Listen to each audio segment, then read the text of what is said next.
y'all, and welcome to the Currency of Visibility podcast. This is the show that teaches you how to turn your credibility into cash. I'm your host, Carolee Moore, founder of the Podcast Pitching Society, where we help experts who feel hidden get found, chosen, and paid using strategic storytelling on other people's podcasts. Each week, me and a few of my expert guests will give you proven strategies, tools, and the straight talk you need to grow visibility that actually pays you back. Let's get into it. Okay. Full warning, I'm about to tell you something and it might sting a little. I know you spent thousands, even hundreds of thousands of dollars on your education, got some certifications to boot, but I need you to know this fact. The smartest person in the room doesn't often win. Matter of fact, they rarely do. So who's out here winning? The person who best articulates their value. I'm sorry if this brings up some PTSD to the time that you know who got promoted and then had the nerve to ask you to help him solve a problem he's now being paid, good money to solve. Yeah. But why is it that the person with the biggest platform often has half your credentials, is landing crazy speaking gigs, getting the podcast invitations, and closing the high-ticket clients? Let me tell you, they've mastered the one thing that most experts are ignoring, and that's effective storytelling skills. Not just talking, not just explaining what you do. I'm talking about the art of sharing information in an interesting and memorable way. And at the heart of that is a compelling brand story. A good story and a skilled communicator is the biggest differentiator between those who fall in the middle of the pack and those who become thought leaders in their industry. It's the difference between being qualified and being chosen, the difference between being competent and being captivating. So today I'm breaking down how to craft a signature story that doesn't just get people's attention, it gets their trust, their belief, and their business. But before we get into the how, let's talk about the why. Why does your story matter so much? Well, because people don't buy services, they buy transformation. And that transformation requires trust. Your story builds that trust. Consider your story as the gateway to unlocking a deeper connection with your audience. It's what makes you relatable, credible, different from every other expert offering the same service. Think about it. How many business coaches are out there? How many marketing consultants are out there? How many leadership advisors are out there? Hundreds, thousands. So what makes you different? It's not your process. I'm sorry. Everyone has a process and they all think it's great. It's not your results. It's a ton of people with great results. It's your story, the unique path you took to get here, the challenges you've faced, the transformation you've experienced, and how that positions you to guide others through theirs. That's what people connect to. That's what makes them say, this person gets it. This person gets me. And that's what makes money move, literally. All right, let's talk tactical, okay? I'm gonna walk you through the 4-part framework for creating and crafting a signature story that resonates, converts, and positions you as the obvious choice to your ideal client. First is defining the hero's journey. First, you need to decide, who is the hero in your story? Is it you or is it your customer, your client? Here's the thing, both can work. I don't want you to get caught up in that, but you need to be intentional about it. If you're telling a story where you are the hero, you're taking your audience through your transformation, your journey, your struggle and breakthrough. This works when you're positioning yourself as, I've been where you are and here's how I got out of that. If your customer is the hero, then you're the guide, the sage, the mentor who shows up at the right time to help them through their challenge. This works when you're positioning yourself as, I've helped people like you solve the exact same problem. Both are powerful, but you need to know which one you're using. Once you've decided who the hero is, answer these questions. What are the challenges the hero faces? Be specific. Don't say they struggled with marketing. Say they were posting on social media every day and still couldn't get a single lead. How does the hero find their way out? This is where the turning point happens for most, right? What changed? What did they discover? What decisions did they make? Who comes along to help them is the next one. If you're the hero, who was your mentor or guide? If your customer is the hero, that's you. You're the one who's showing up with the solution. What is the climax, right? What's the height of this thing? What's the ultimate friction or tension in the story? The moment where everything could have fallen apart, but it didn't. Then what's the resolution? What happened after the climax? What changed? What's the new reality? Now here's the key. You have to be vulnerable here. This is where most experts actually lose people because y'all sanitize your story, right? They've been hiding stuff for so long. Cobwebs are starting to grow over them things. They're scared to wipe off the gloss. So they make everything sound so polished, so perfect, too corporate. Giving people the real will always bring them closer to you. And yes, again, builds trust. You've got to reflect your unique struggles, your doubts, your fears, your real ones. Speak directly to their deepest fears, because when you do, they'll know you understand them.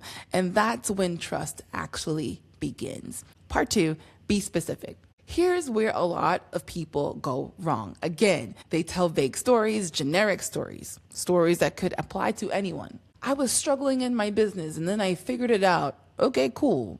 So did everybody else. You need to be specific. Take specific stories from your life and use them as anchors. Anchors are memorable. Anchors are relevant. Anchors create a mental picture that sticks. For example, instead of saying, I started my business with nothing, say, I started my business from an air mattress in an empty apartment after being laid off in the middle of a pandemic. This is actually a part of my story. See the difference? One is forgettable, and the other, so many details in there, you'll never forget it. Your job is to find those moments in your own story that are so specific, so vivid, so real that people can feel it, they can see it, imagine it. And here's the key. Those specific stories need to be relevant to the transformation that you offer. If you're a business coach, your story should tie to business growth, resilience, strategy, not your college backpacking trip, unless that trip taught you something directly relevant to business. Everything you share should connect to the offer, the solution, the outcome. You own a business. You're not an influencer. I'm gonna keep saying that, right? Part 3, always offer an answer to what's in it for me. Here's a question your audience is always asking. Whether they say it out loud or not, they're wanting to know, what's in it for me? They don't care about your story for the sake of your story. I'm sorry to tell you that. They care about your story because it helps them see what's possible for them. So no matter what your story is, you need to tie it back to your offer. Let me give you an example. If you're telling a story about how you built a 6-figure business without social media marketing, you can't just leave it at, and then I hit 6 figures. You need to say, that's exactly what I teach my clients how to do, because if I can build a business without burning out on Instagram, so can you. See how that works and how that's different? You're not just telling a story, you're showing them the path to their own transformation. Always tie it back, always connect the dots, because if they can't see themselves in your story, they won't see themselves as your client. Now, part 4, crafting stories for every level of your buyer readiness. This one is big and it doesn't get talked about enough. You may be speaking to the same niched audience, same person, right? Parents, for instance, but not all parents are at the same stage in parenthood. So the language you use for each stage would be different. Someone with a newborn is having very different challenges versus someone with a grown adult child.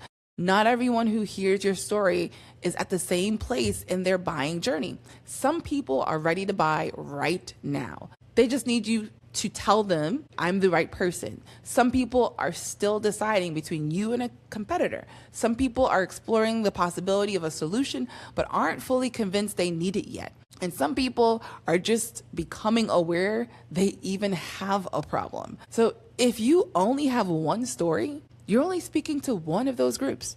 You need multiple stories, or at the very least, you need to highlight different parts of your story depending on who you're speaking to. For the person who's ready to buy, tell the story that showcases your results, your credibility, your proven process.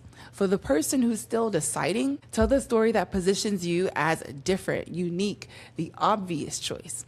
For the person who's exploring, Tell the story that makes the problem clear and the solution feel urgent. Why should they solve this thing now? For the person who's just becoming aware, tell the story that opens their eyes to what's possible. You want stories that can pull people in no matter where they are in the journey, because your goal isn't to just connect with some of your audience. Your goal is to connect with all of them. Okay, all right. Now that we've covered that, what to do, let's talk about what not to do. These are the mistakes I've made and ones I see experts making all the time. You're going to want to take some notes on these so you can really never do them. Mistake number 1, using overly technical language and unnecessary details. Look, I get it. You're smart. You know your stuff. You want people to know you're credible. I get it.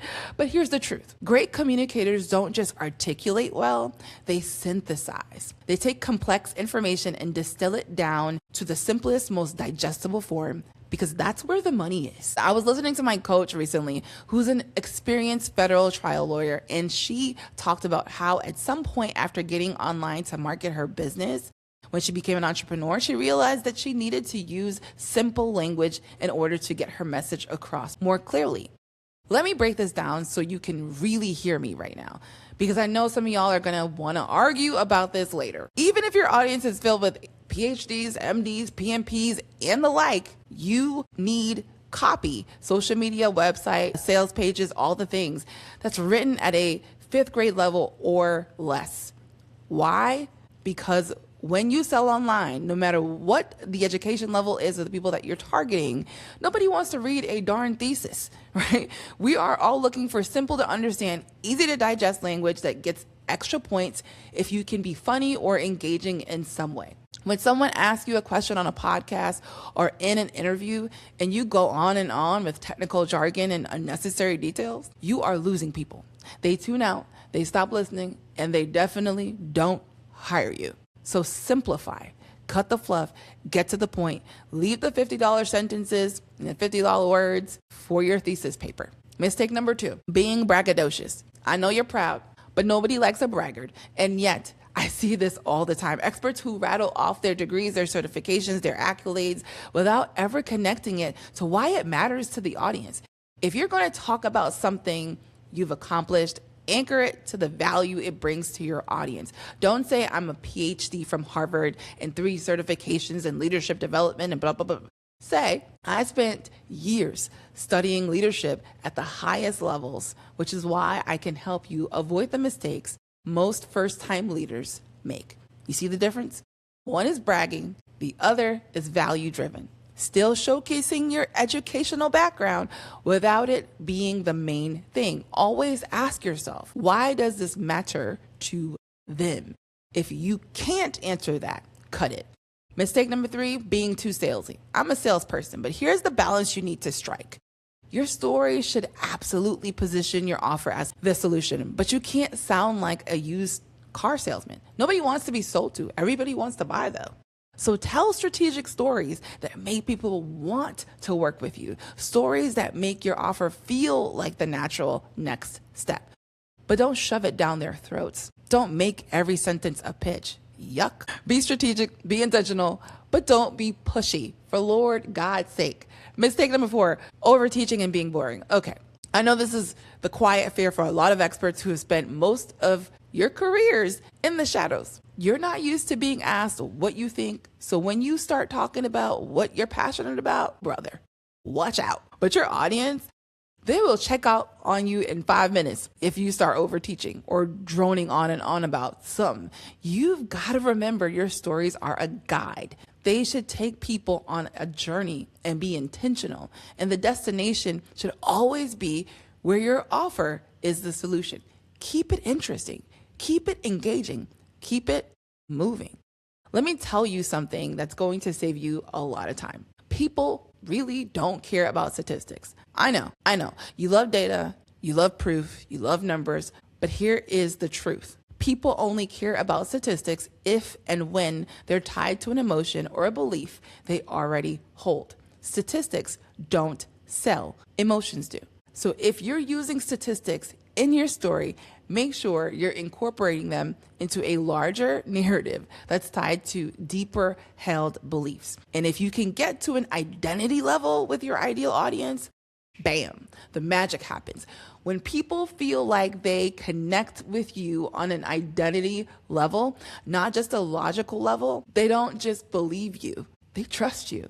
And when they trust you, they buy from you. That's what you're looking for as a business owner working to increase your visibility. It's not about someone liking you as much as it is about someone trusting you. At the end of the day, your personal story, your brand story, is the thing that will get the most people connected to you. It's the bridge between, I've never heard of this person before in my life, and I need to work with this person. But here's the thing. Your story is just the beginning. What you do after you've told that story, how you move people from connection to conversion, that's even more important. And that's what we'll be tackling in upcoming episodes. That's my jam. That's the thing that I love. But for now, your homework is this. Go craft your signature story. Use the 4-part framework we talked about earlier that we just went over. Take note of the 4 mistakes to avoid. Make your signature story specific, vulnerable, break up them cobwebs, and have it be tied to transformation. Because when you get your story right, everything else gets easier. Right fit podcast invitations come, higher paid speaking gigs come, the right clients show up ready to go. Not because you're the smartest, but because you're the most compelling. And compelling is what converts. All right, so thanks for hanging with me this episode. Now, as always, it's your turn to put today's strategies to work. Join us inside the Currency of Visibility Collective School community to get bonus trainings, visibility tips, and to submit your homework for review and accountability from me and everyone else who's a part of that group. And if something in this episode hit home, if you said ouch at any point, let me know by engaging. Whether you're on YouTube, listening on Apple or Spotify, or you're on our website, drop a comment, rate, subscribe, all of the things. And also, of course, always share if you care. My name is Carolee Moore, and this has been the Currency of Visibility podcast, and I will see you next time.